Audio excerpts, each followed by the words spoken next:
আসসালামু আলাইকুম প্রিয় শিক্ষার্থীবৃন্দ, টেকনিক ইজি এডুকেশনের পক্ষ হতে আমি মোহাম্মদ নাজমুল ইসলাম আছি আজকে আপনাদের সাথে। আজকে আমরা যে প্রশ্নটি সমাধান করব সেটি হচ্ছে ঢাকা বোর্ড 2021 সালে আসা প্রশ্নটি।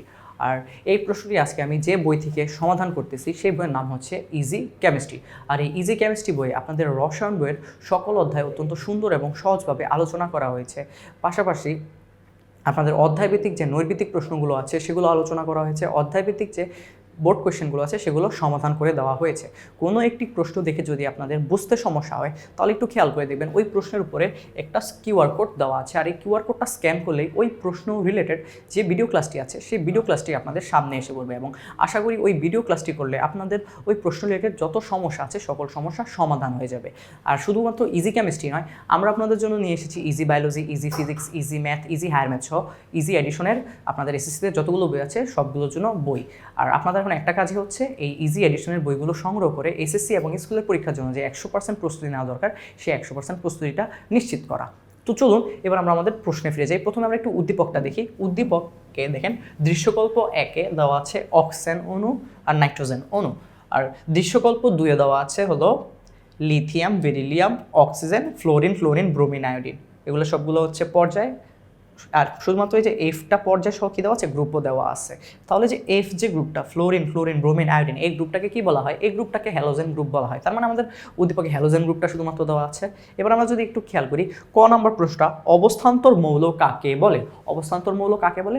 এটার উত্তর হচ্ছে পর্যায় সারণীতে অবস্থিত ধাতুসমূহের, পর্যায় সারণীতে অবস্থিত যে সকল ধাতুর, পর্যায় সারণীতে অবস্থিত যে সকল ধাতুর আয়নের ইলেকট্রন বিন্যাসে ডি উপশক্তি স্তরটা আংশিকভাবে ইলেকট্রন দ্বারা কি থাকে, পূর্ণ থাকে, তাদেরকে অবস্থান্তর মৌল বলে। আবার বলতেছি, পর্যায় সারণীতে অবস্থিত যে সকল ধাতুর আয়নের ইলেকট্রন বিন্যাসে ডি উপশক্তি স্তরটি ইলেকট্রন দ্বারা আংশিকভাবে পূর্ণ থাকে তাদেরকে অবস্থান্তর ধাতু বলা হয়। এবার একটু যদি আমরা খ নম্বর প্রশ্নে চলে আসি, ধাতু বিদ্যুৎ পরিবাহী ব্যাখ্যা করো।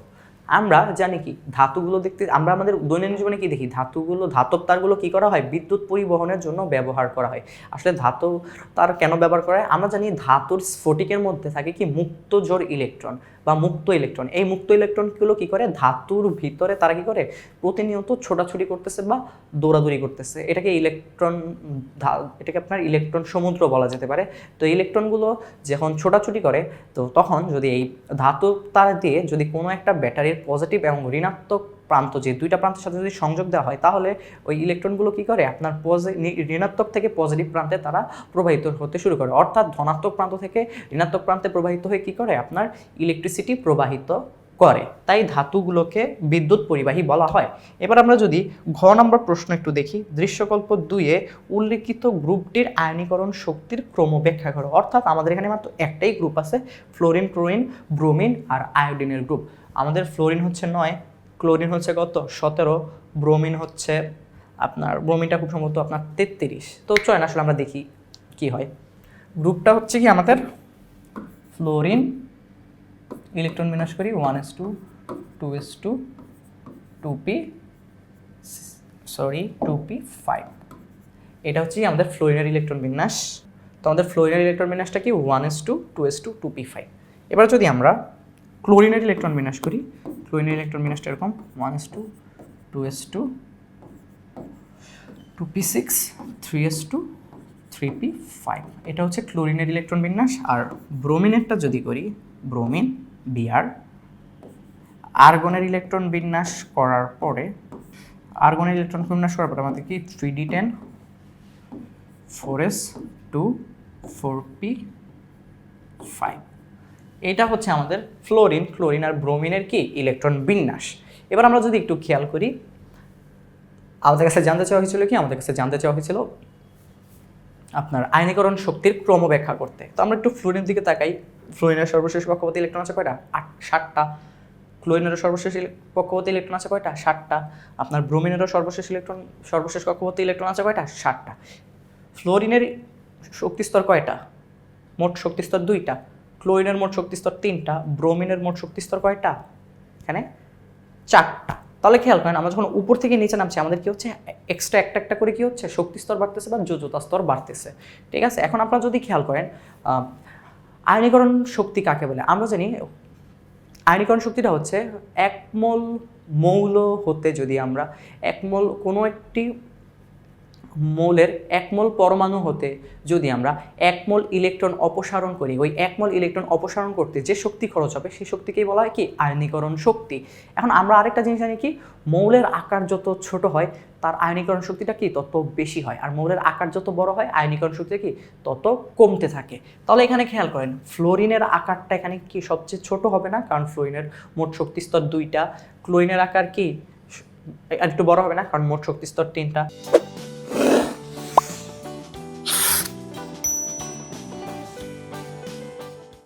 ব্রোমিনের আকার কি আরেকটু বড় হবে না, মোট শক্তি স্তর 4টা। তার মানে ফ্লোরিনের যে পরমাণুটা আছে সেই পরমাণুর যে নিউক্লিয়াস আর ফ্লোরিনের সর্বশেষ কক্ষপথের মধ্যবর্তী যে ইলেকট্রন মধ্যবর্তী যে আকর্ষণটা সেটা বেশি হবে। ক্লোরিনের একটু কম হবে কারণ একটু বড় হয়ে গেছে, ব্রোমিনের আরেকটু কম হয় কারণ বড় হয়ে গেছে। তার মানে একই পর্যায়ে যদি উপর থেকে আমরা নিচে যাই কি হয়, একই পর্যায়ের উপর থেকে নিচে গেলে কি হয়, ইলেকট্রন বাড়লেও কি হয়, নতুন নতুন করে আপনার যোজ্যতা স্তরও অ্যাড হয় বা যুক্ত হয়। ফলে কি হয়, কেন্দ্র এবং আপনার সর্বশেষ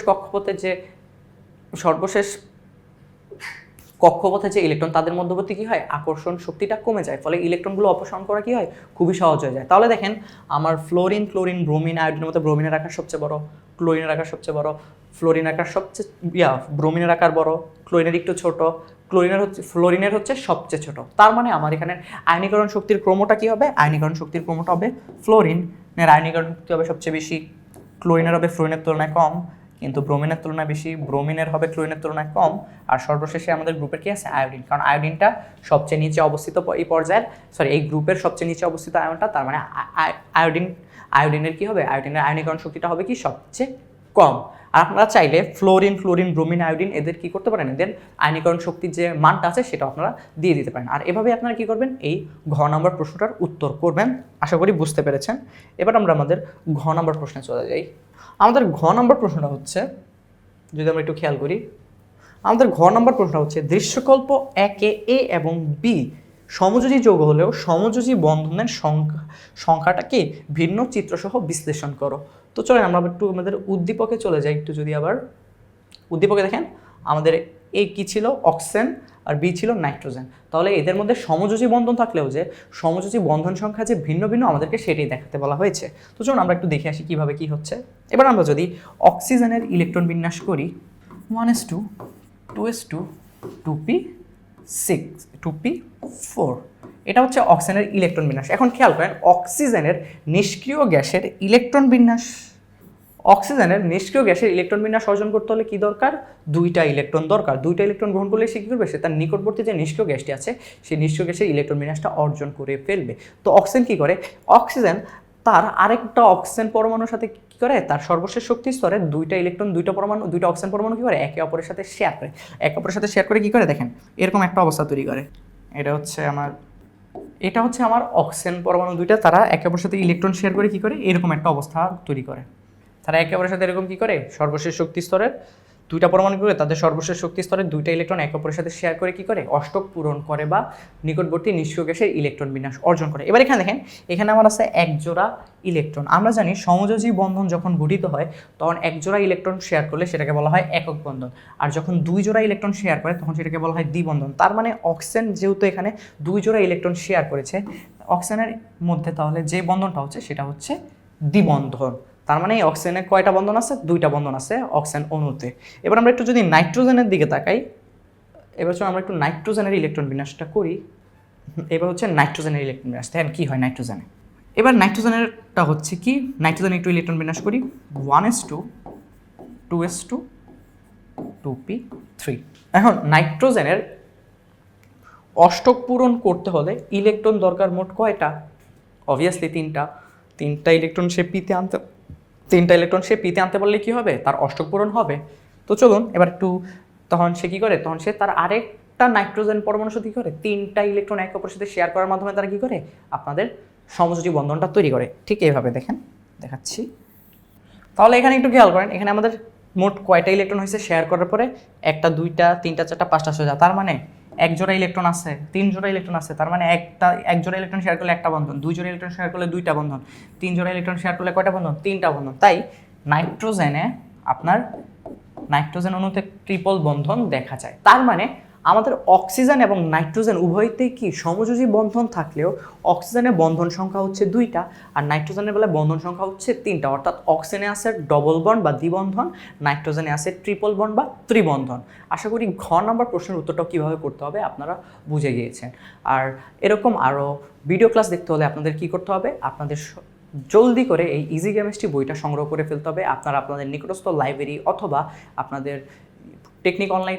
টেকনিক ইজি এডুকেশনের যে অনলাইন প্ল্যাটফর্মটি আছে সেখান থেকে আপনাদের এই বইটা অর্ডার করে সংগ্রহ করে ফেলতে হবে। আশা করি আপনারা একটা ভালো প্রস্তুতি দেবেন। আপনাদেরকে অভিনন্দন জানিয়ে আজকের ক্লাসটা আমি এখানেই শেষ করছি।